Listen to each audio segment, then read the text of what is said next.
Hello বন্ধুরা, শুভ সরস্বতী পুজোর সবাইকে শুভেচ্ছা জানাই। এটা আমাদের কমপ্লেক্সের সরস্বতী ঠাকুর। এখানে এটা কমিউনিটি একটা হল। আমাদের কমপ্লেক্সে এই কমিউনিটি হলেই সব পুজো হয়। এখনও পুজো আরম্ভ হয়নি। পুরোহিত মশাই সব জোগাড় করে চলে গেছে কোথায়, এরপর পুজো আরম্ভ হবে। আজ আমাদের এখানে খাওয়া দাওয়া আছে খিচুড়ি, বাঁধাকপির তরকারি, চাটনি, মিষ্টি, পাঁপড়, বেগুনি, রসগোল্লা এসব আছে। সবাই খুব আনন্দ করে। আমরা 3 বছর হলো আমরা নামি না। আমার হাজব্যান্ড চলে যাওয়ার পরের থেকে আমরা আর নামিই না। আমরা এখন ঘরে খাবার নিয়ে গিয়ে খাবার খাই। আমরা সবাই মিলে একসাথে কত আনন্দ করতাম, খাবার খেতাম। এখন আর কিছু ভালো লাগে না, আমরা নামি না আর নিচে।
তৃতীয় অধ্যায়।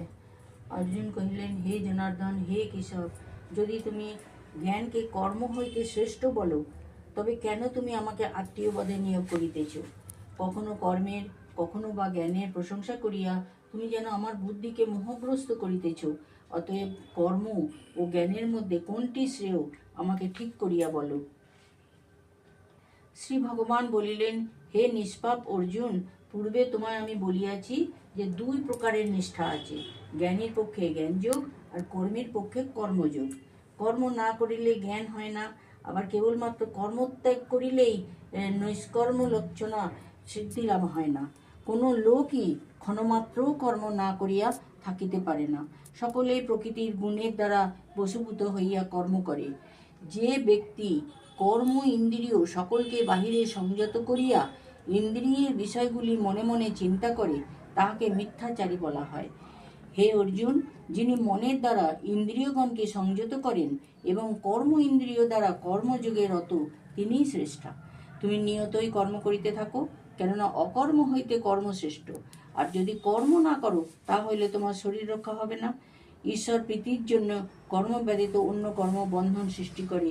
অতএব হে অর্জুন, তুমি আসক্তি ত্যাগ করিয়া ঈশ্বরের প্রীতির জন্যই কর্ম করিয়া যাও। ব্রহ্মা সৃষ্টির প্রথমে যজ্ঞ সহ মানব সৃষ্টি করিয়া বলেন, এই যজ্ঞ করিয়া তোমাদের দিন দিন উন্নতি ও ইষ্ট হোক। এই যজ্ঞ দ্বারা তোমরা দেবতাদের সন্তুষ্ট করো, আবার তোমরাও তোমাদের সুখী করো। এইভাবে একে অন্যের উপকার করিলে উভয়ের মঙ্গল সাধিত হইবে।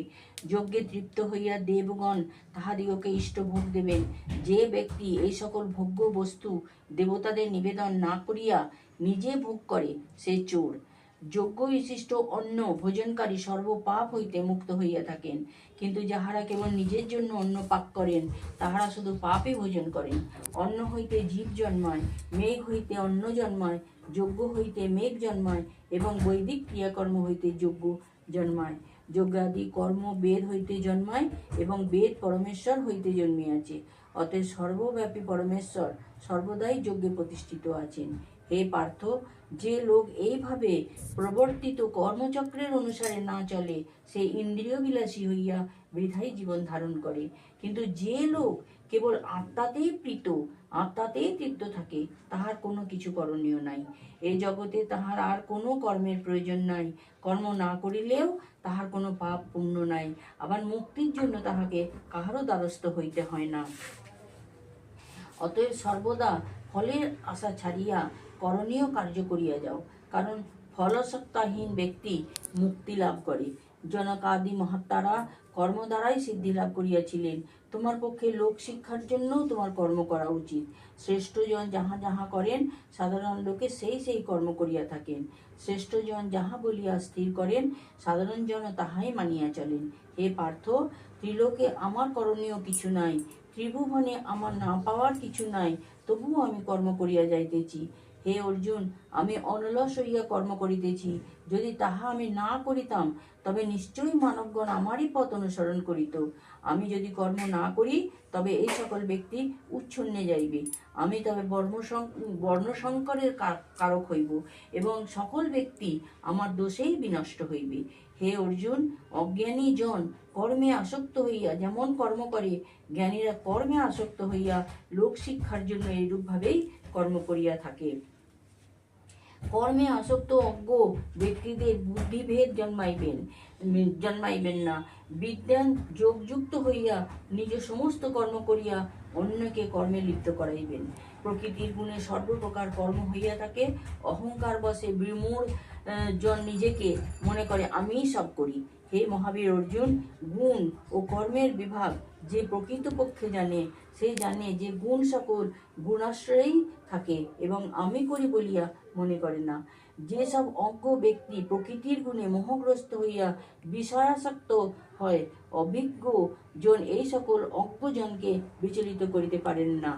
অতএব তুমি আমাদের সর্বকর্ম অর্পণ করিয়া শ্রী ভগবানে মন রাখিয়া মমত্ব শূন্য হইয়া যুদ্ধ করো। যে সকল ব্যক্তি শ্রদ্ধাবান হইয়া আমার কথার দোষ ধরেন না, সর্বদাই আমার মতানুযায়ী চলেন, তাহারা কর্ম করিয়াও কর্ম হইতে মুক্ত হইয়া পড়েন। আর যে সকল ব্যক্তি আমার মতের দোষ ধরে এবং আমার মতানুসারে কাজ না করে, সে সকল ব্যক্তি মূঢ় জ্ঞানভ্রষ্ট বলিয়া জানিবে। জ্ঞানবান ব্যক্তিও নিজের স্বভাব অনুযায়ী কাজ করেন। সকল জীবই নিজের স্বভাব অনুযায়ী চলেন। তখন প্রকৃতিকে দমন করিলেই বা কি হইবে? স্বভাবই বলবান। সকল ইন্দ্রিয়ের রূপাদি বিষয়ে আসক্তি ও দ্বেষ সৃষ্টি হয়। এই উভয়েরই বশীভূত হওয়া উচিত নয়। ইহারা জীবের পরম শত্রু। সর্বাঙ্গ সুন্দর পরধর্ম অপেক্ষা কিঞ্চিত অঙ্গহীন হইলেও নিজ ধর্মে শ্রেষ্ঠ। স্বধর্মে নিধনও শ্রেয়, পরধর্ম অনুসরণ ভয়াবহ। অর্জুন জিজ্ঞাসা করিলেন, হে কৃষ্ণ, মানুষ পাপ করিতে ইচ্ছা না করিলেও কে তাহাকে বলপূর্বক পাপ করায়? ভগবান শ্রীকৃষ্ণ বলিলেন, একটি কাম আর একটি ক্রোধ, ইহা রজগুণ হইতে জন্মে। কামেই বাধা পাইলে ক্রোধের উদ্রেক করে। কাম চির অতৃপ্ত আর ক্রোধ অতি উগ্র। যেমন ধূপ অগ্নিকে, ময়লা দর্পণকে, চর্ম গর্ভের শিশুকে ঢাকা দিয়া রাখে, তেমনি কামও এই জ্ঞানকে ঢাকিয়া রাখে। হে অর্জুন, এই কাম মানুষের শত্রু। ইহাকে সন্তুষ্ট করা যায় না। ইহা অগ্নির মতো তাপ দিয়া জ্ঞানকে ঢাকিয়া রাখে। ইন্দ্রিয়, মন আর বুদ্ধি এই তিনটিই কামের আশ্রয়। ইহাদের দ্বারা কাম জ্ঞানকে ঢাকিয়া রাখিয়া মানবকে মোহগ্রস্ত করিয়া রাখে। অতএব হে অর্জুন, তুমি সকলের আগেই ইন্দ্রিয়কে দমন করিয়া এই দুষ্ট কামকে বিনষ্ট করো, কারণ এই কাম মানুষের জ্ঞান ও বিজ্ঞানকে নষ্ট করিয়া দেয়। শরীরের চাইতে ইন্দ্রিয় শ্রেষ্ঠ, ইন্দ্রিয়ের চাইতে মন শ্রেষ্ঠ, মনের চাইতে বুদ্ধি শ্রেষ্ঠ, যিনি বুদ্ধির চাইতে শ্রেষ্ঠ তিনিই আত্মা। হে মহাবীর অর্জুন, আত্মা যে বুদ্ধির চাইতে শ্রেষ্ঠ, এই কথা জানিয়া বুদ্ধির সাহায্যে মনকে স্থির করিয়া এই ভয়ঙ্কর মহাশত্রু কামকে নাশ করো। ইতি কর্মযোগ নাম তৃতীয় অধ্যায়।